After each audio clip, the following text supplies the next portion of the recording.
हाँ जी पुत्र जी, अज असी एक्सरसाइज 2 भी स्टार्ट करांगे, जिहदे विच पहला सम आ calculate the difference between the simple interest and compound interest on ₹4000 in 2 years at 8% per annum कंपाउंडड yearly.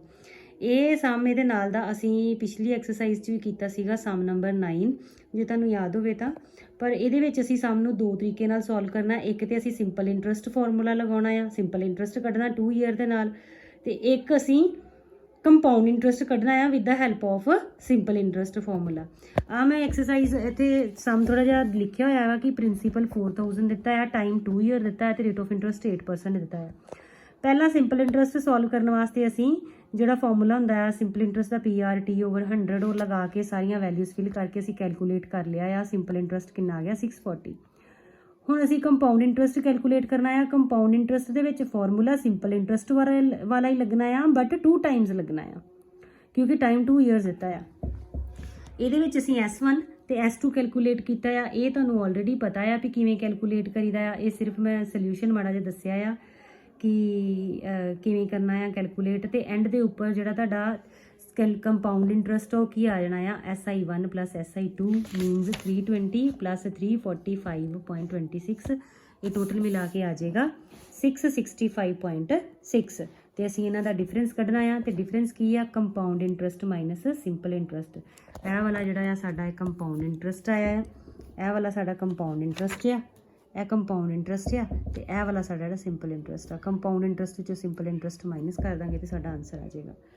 Second ਸਮ ਜਿਹੜਾ ਆ ਉਹ ਵੀ ਸੇਮ ਹੀ ਇਸੇ ਤਰ੍ਹਾਂ ਹੀ ਆ। ਉਹਨਾਂ ਨੇ ਕਿਹਾ ਵਾ man lends ₹12,500 at 12% for first year, at 15% for second year and 18% for third year. If the rate of interest compounded yearly, find the difference between the compound interest of the first year and compound interest for the third year.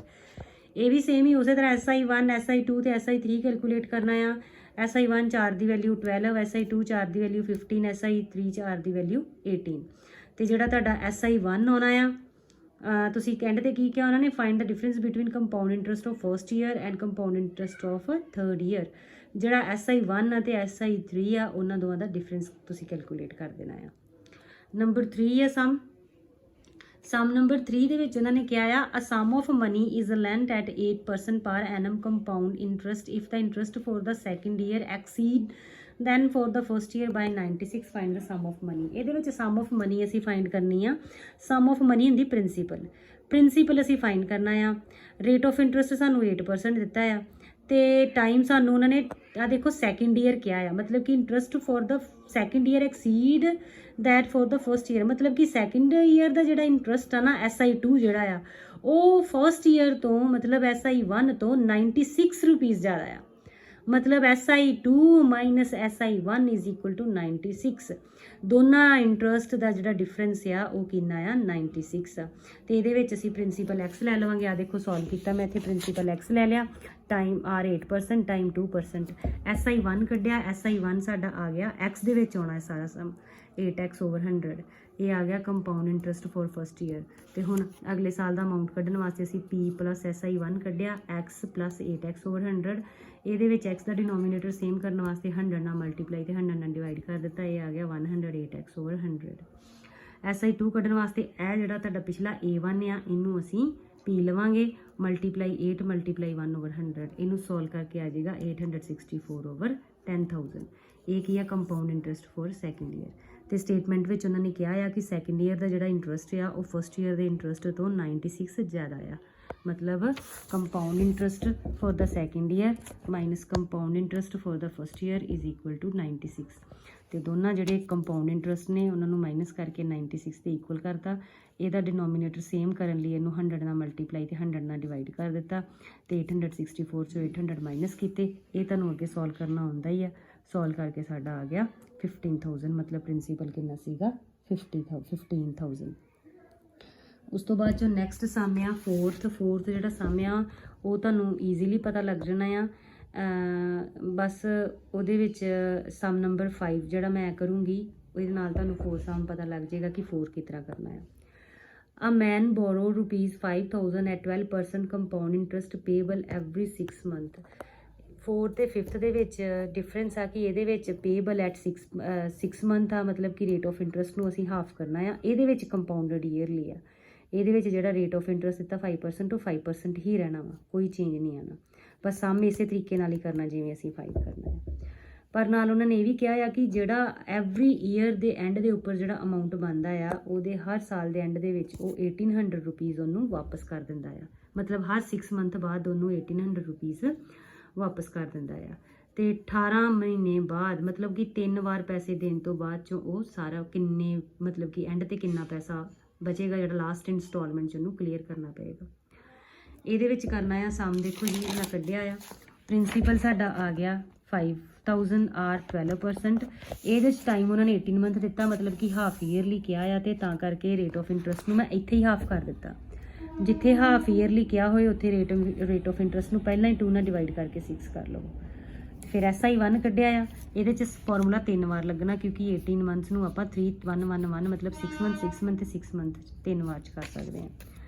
ਸਮ ਉਸੇ ਤਰੀਕੇ ਨਾਲ ਹੀ ਕਰਨਾ ਆ। Amount ਕੱਢ ਲਿਆ, interest ਆ ਗਿਆ ਤੁਹਾਡਾ 300 ਤੇ ਇੰਟਰਸਟ ਨੂੰ 5000 'ਚ ਪਲੱਸ ਕੀਤਾ ਤੇ ਸਾਡਾ ਕੀ ਆ ਗਿਆ ਫਸਟ ਈਅਰ ਦਾ ਅਮਾਊਂਟ। ਹੁਣ ਜਿਹੜਾ ਫਸਟ ਈਅਰ ਦਾ ਅਮਾਊਂਟ ਆ ਉਹਦੇ ਵਿੱਚ ਉਹਨੇ 1800 ਰੁਪੀਜ਼ ਪੇ ਕਰ ਦਿੱਤੇ ਆ, ਤੇ 1800 ਜਿਹੜਾ ਉਹਨੇ ਪੇ ਕਰ ਦਿੱਤਾ ਵਾ ਉਹ ਅਮਾਊਂਟ ਦੇ ਵਿੱਚੋਂ ਮਾਈਨਸ ਹੋ ਜਾਣਾ ਵਾ। ਆ ਫਾਈਨਲ ਅਮਾਊਂਟ ਸੀਗੀ ਫਸਟ ਈਅਰ ਦੀ, ਉਹਦੇ ਵਿੱਚੋਂ 1800 ਕੀ ਕਰ ਦਿੱਤੇ ਮਾਈਨਸ, ਤੇ ਪਿੱਛੇ ਕਿੰਨੇ ਬਚ ਗਏ 3500। ਹੁਣ ਅਗਲੇ ਸਾਲ ਜਿਹੜਾ ਇੰਟਰਸਟ ਲੱਗੇਗਾ ਉਹ 3500 ਤੇ ਲੱਗੇਗਾ, ਉਹਦੇ ਵਿੱਚ ਪ੍ਰਿੰਸੀਪਲ ਆ ਜਾਏਗਾ 3500 ਤੇ ਸੋਲਵ ਕਰਕੇ ਸਾਡਾ ਆ ਗਿਆ 3710। ਇਹਦੇ ਵਿੱਚ ਵੀ ਉਹਨੇ 1800 ਮਾਈਨਸ ਕਰ ਦਿੱਤਾ ਕਿਉਂਕਿ ਇਹ 'ਚ ਸਟੇਟਮੈਂਟ 'ਚ ਕਿਹਾ ਆ ਕਿ ਹੀ ਰੀਪੇਜ਼ 1800 at the end of every 6 month, ਤੇ 1800 ਉਹਨੇ ਪੇ ਕਰਨ ਤੋਂ ਬਾਅਦ ਚੋਂ ਉਹਦੇ ਬਚ ਗਏ 1910 ਰੁਪੀਜ਼। ਹੁਣ ਜਿਹੜਾ ਤੀਸਰੀ ਵਾਰੀ ਇੰਟਰਸਟ ਲੱਗੇਗਾ ਉਹ 1910 ਰੁਪੀਜ਼ ਤੇ ਲੱਗੇਗਾ, ਉਹ ਵੀ ਮੈਂ ਕੈਲਕੂਲੇਟ ਕਰ ਲਿਆ, ਉਹ ਆ ਗਿਆ 114.6। ਤੇ ਹੁਣ ਉਹਨੇ ਪੈਸੇ ਉਹਨੂੰ ਲਾਸਟ ਇੰਸਟਾਲਮੈਂਟ 'ਚ ਉਹਨੇ ਪੁੱਛਿਆ ਕਿੰਨੇ ਪੈਸੇ ਦੇਣੇ ਆ, ਤੇ ਲਾਸਟ ਇੰਸਟਾਲਮੈਂਟ 'ਚੋਂ ਪੈਸੇ ਦੇਗਾ 1910 ਪਲੱਸ 114.6 ਮੀਨਸ 2024.6 ਰੁਪੀਜ਼। ਫੋਰਥ ਸਮ ਵੀ ਬਿਲਕੁਲ ਇਸ ਤਰ੍ਹਾਂ ਹੀ ਕਰਨਾ ਹੈ, ਉਹਦੇ ਵਿੱਚ 1200 ਮਾਈਨਸ ਕਰਨੇ ਆ। ਨੈਕਸਟ ਸਮ ਨੰਬਰ 6 ਆ। ਉਹਨਾਂ ਨੇ ਕਿਹਾ on a certain sum of money the difference between the compound interest for the first year payable half yearly and simple interest a year is 180 rupees. उन्होंने क्या आ ये उन्होंने क्या आ कि कोई सम आ, सम मतलब कुछ प्रिंसीपल आ, 1 साल वास्ते प्रिंसीपल नूं इन्वेस्ट किया गया आ 10% रेट ऑफ इंटरस्ट के हिसाब से, ते ओहदा जिहड़ा सिंपल इंटरस्ट आ ते कंपाउंड इंटरस्ट आ, 1 साल का सिंपल इंटरस्ट ते 1 साल का कंपाउंड इंटरस्ट आ, उन्हां दोनों का डिफरेंस जिहड़ा वा 180 आ। मतलब ਇਹਦਾ ਆਪਾਂ ਸਿੰਪਲ ਇੰਟਰਸਟ ਵੀ ਫਾਈਂਡ ਕਰਨਾ ਹੈ ਤੇ ਕੰਪਾਊਂਡ ਇੰਟਰਸਟ ਵੀ ਫਾਈਂਡ ਕਰਨਾ। ਸਿੰਪਲ ਇੰਟਰਸਟ ਵਾਸਤੇ ਸਿੰਪਲ ਇੰਟਰਸਟ ਵਾਲਾ ਫਾਰਮੂਲਾ ਉਹੀ PRT/100, ਇਹਦੇ 'ਚ ਟਾਈਮ ਸਾਰਾ ਜਿੰਨਾ ਦਿੱਤਾ ਇਕੱਠਾ ਲੈਂਦੇ ਨੇ, ਤੇ ਕੰਪਾਊਂਡ ਇੰਟਰਸਟ ਵਾਸਤੇ ਉਹੀ SI1 SI2 ਕਰਕੇ, ਕਿਉਂਕਿ ਟਾਈਮ ਕਿੰਨਾ ਦਿੱਤਾ ਉਹਨਾਂ ਨੇ, ਟਾਈਮ ਉਹਨਾਂ ਨੇ ਕਿਹਾ ਆ ਫॉर ए ईयर मतलब 1, ਤੇ ਜਿਹੜਾ ਹਾਫ ਈਅਰਲੀ ਜਿਹੜਾ ਕੰਪਾਊਂਡ ਇੰਟਰਸਟ ਆ ਉਹ ਹਾਫ ਈਅਰਲੀ ਆ। ਹਾਫ ਈਅਰਲੀ ਮਤਲਬ ਈਅਰ ਵਿੱਚ ਕਿੰਨੇ ਹਾਫ ਈਅਰ ਹੁੰਦੇ ਨੇ 2, 6 ਮੰਥ ਤੇ 6 ਮੰਥ ਦੇ, ਤੇ SI1 ਤੇ SI2 2 ਵਾਰ ਫਾਰਮੂਲਾ ਲਗਾਉਣਾ ਸੀ। ਆ ਦੇਖੋ ਪਹਿਲਾਂ ਮੈਂ ਸਿੰਪਲ ਇੰਟਰਸਟ ਫਾਈਂਡ ਕਰ ਲਿਆ, ਪ੍ਰਿੰਸੀਪਲ ਇਹਦੇ 'ਚ x ਲੈ ਲੈਣਾ ਕਿਉਂਕਿ ਪ੍ਰਿੰਸੀਪਲ ਕੈਲਕੂਲੇਟ ਕਰਨਾ ਹੈ, ਉਹ ਆ ਗਿਆ ਸਾਡਾ x/10। ਪਹਿਲੇ ਸਾਲ ਦਾ ਸਿੰਪਲ ਇੰਟਰਸਟ x/10 ਆ ਗਿਆ, ਠੀਕ ਹੈ। ਹੁਣ ਕੇਸ 2 ਦੇ ਵਿੱਚ ਆ 1 ਈਅਰ ਹੈ ਨਾ, ਤੇ 1 ਈਅਰ ਹਾਫ ਈਅਰਲੀ ਆ, ਹਾਫ ਈਅਰਲੀ ਦੇ ਕਰਕੇ ਇਹਦਾ 2 ਵਾਰ ਫਾਰਮੂਲਾ ਲੱਗੇਗਾ 1,1, ਠੀਕ ਹੈ ਜੀ। ਤੇ ਰੇਟ ਆਫ ਇੰਟਰਸਟ ਜਿਹੜਾ ਨੂੰ ਹਾਫ ਕਰ ਦੇਣਾ, ਹਾਫ ਕਿਉਂ ਕੀਤਾ ਕਿਉਂਕਿ ਸਟੇਟਮੈਂਟ 'ਚ ਕਿਹਾ ਹਾਫ ਈਅਰਲੀ। ਹੁਣ SI1 ਕੱਢਿਆ ਹੈ, SI1 ਦੇਖੋ XI1 ਨੂੰ ਸੋਲਵ ਕਰਕੇ x/20 ਆ ਗਿਆ, ਤੇ ਉਹਨੂੰ ਅਮਾਊਂਟ ਕੱਢਣ ਵਾਸਤੇ ਪ੍ਰਿੰਸੀਪਲ ਕਿੰਨਾ ਸੀਗਾ x ਦੇ ਵਿੱਚ x/20 ਪਲੱਸ ਕੀਤਾ, ਤੇ ਡਿਨੋਮੀਨੇਟਰ ਸੇਮ ਕਰਨ ਲਈ 20 ਮਲਟੀਪਲਾਈ ਤੇ 20 ਡਿਵਾਈਡ ਆ ਗਿਆ 21/x।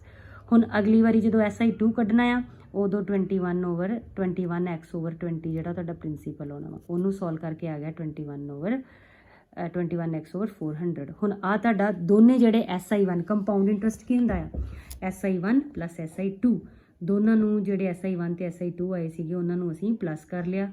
ਪਲੱਸ ਕਰਕੇ ਡਿਨੋਮੀਨੇਟਰ ਸੇਮ ਕਰਨੇ ਤੁਹਾਨੂੰ ਆਉਂਦੇ, ਇੱਧਰ 20 ਨਾਲ ਮਲਟੀਪਲਾਈ ਕਰਾਂਗੇ ਉੱਪਰ ਵੀ ਤੇ ਨੀਚੇ 400 ਹੋ ਜਾਏਗਾ, ਪਲੱਸ ਕਰਕੇ ਆ ਗਿਆ 41 x/400। ਤੇ ਸਾਨੂੰ ਸਟੇਟਮੈਂਟ 'ਚ ਕਿਹਾ ਆ ਕਿ ਕੰਪਾਊਂਡ ਇੰਟਰਸਟ ਤੇ ਸਿੰਪਲ ਇੰਟਰਸਟ ਦਾ ਡਿਫਰੈਂਸ ਜਿਹੜਾ 180 ਆ, ਤੇ ਆ ਕੰਪਾਊਂਡ ਇੰਟਰਸਟ ਸੀਗਾ, ਆ ਸਿੰਪਲ ਇੰਟਰਸਟ ਸੀਗਾ, ਦੋਨਾਂ ਦਾ ਡਿਫਰੈਂਸ 180, ਤੇ ਡਿਨੋਮੀਨੇਟਰ ਸੇਮ ਕਰਨ ਵਾਸਤੇ ਆਪਾਂ ਇੱਥੇ 40 ਨਾਲ ਡਿਵਾਈਡ ਕੀਤਾ, 40 ਨਾਲ ਮਲਟੀਪਲਾਈ ਕੀਤਾ, ਤੇ ਇਹਨੂੰ ਜਦੋਂ ਸੋਲਵ ਕੀਤਾ ਤੇ ਇਹ ਆ ਗਿਆ ਸਾਡਾ x ਇਜ਼ ਇਕੁਅਲ ਟੂ 72,000 ਮਤਲਬ ਪ੍ਰਿੰਸੀਪਲ ਕਿੰਨਾ ਆ 72,000। ਇਹਦੇ ਨਾਲ 6 ਤੱਕ ਸਮ ਹੋ ਗਿਆ, ਤੁਸੀਂ ਕੰਪਲੀਟ ਕਰ ਲੈਣੇ ਆ। ਓਕੇ, ਥੈਂਕ ਯੂ ਜੀ।